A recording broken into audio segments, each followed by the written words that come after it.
Anies, lagi rame kita mau tanya soal bansos. Karena menurut saya bansos ini adalah kewajiban negara dan rakyat berhak mendapatkannya. Tapi kita punya problem. Karena banyak klaim yang diberikan seolah-olah ini bantuan orang per orang atau kelompok. Padahal kita masih punya. Ada data yang tidak valid, ada cara penyampaian yang tidak benar, ada protes yang kemudian tidak terverifikasi atau terrespon dengan baik.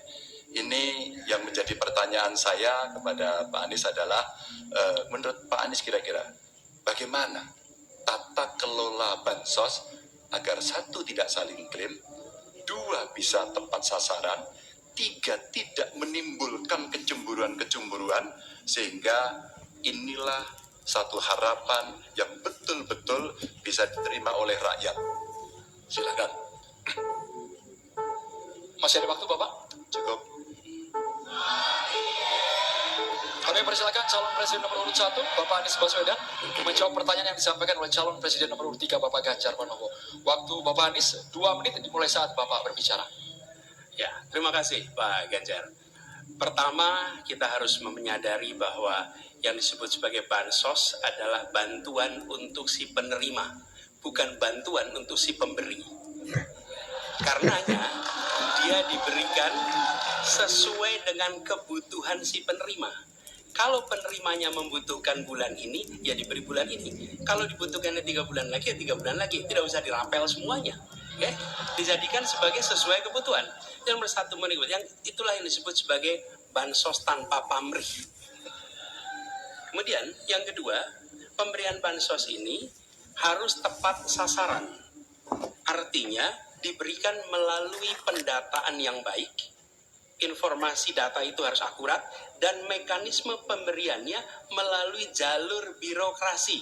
Bukan dibagikan di pinggir jalan, tapi dibagikan langsung di lokasi menggunakan siapa jalur birokrasi.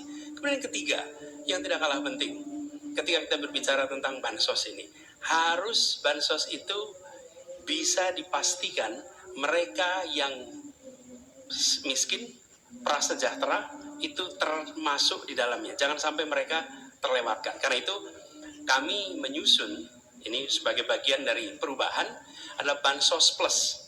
Angkanya ditingkatkan, yang belum masuk masih miskin dimasukkan dan diberikan bekal pelatihan, pendampingan supaya mereka pelan-pelan bisa mandiri dan hidup lebih sejahtera.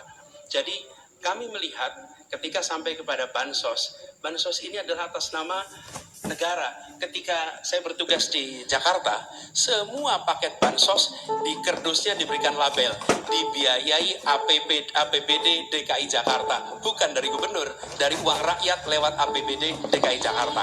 Jelas posisinya. Selanjutnya kami mohon kepada calon presiden nomor 3, Bapak Ganjar Pranowo, menanggapi jawaban calon presiden nomor 1, Bapak Anies Baswedan. Waktu Bapak 1 menit dimulai saat Bapak berbicara. Terima kasih. Ya, kali ini pasti setuju dong. Karena proses logic thinkingnya adalah datanya diperbaiki. Ini yang pernah kita lakukan, dan ketika kawan-kawan KD sudah bersusah payah, diberikan ke atas, balik lagi pada data yang sama. Seolah-olah kita abai pada soal data ini, sehingga betul-betul bansos yang diberikan, yang rencananya tadi menurunkan kemiskinan, mengurangi gap, menurunkan kemiskinan oke ternyata, tapi gap tidak. Berapapun besarnya, gapnya tetap tinggi.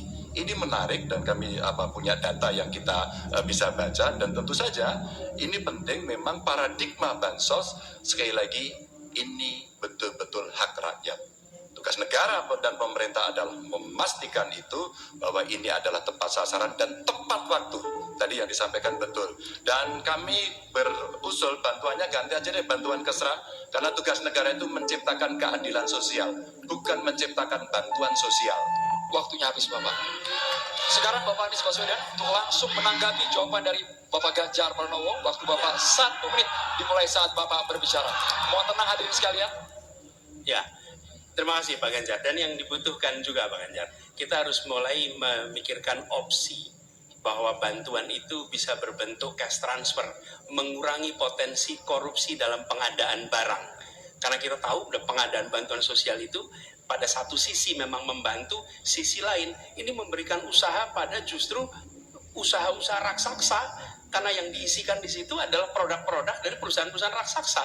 Dan ini yang menurut saya harus koreksi. Bila bantuan itu diberikan langsung dalam bentuk cash, ini salah satu yang perlu kita pertimbangkan. Mereka langsung gunakan sesuai dengan kebutuhannya. Lalu yang soal data ini sesungguhnya bisa dikerjakan bersama-sama. Kami pernah lakukan di situ, pasti sama nih Banjar, berikan kepada RT, RW, mereka musyawarah mencocokkan siapa dalam daftar itu yang benar, siapa dalam daftar yang keliru. PKK, LMK, kemudian Karang Taruna, RT, RW, mereka bisa membantu. Datanya akurat, dananya dipakai sesuai kebutuhan. Terima kasih. Waktunya habis Bapak.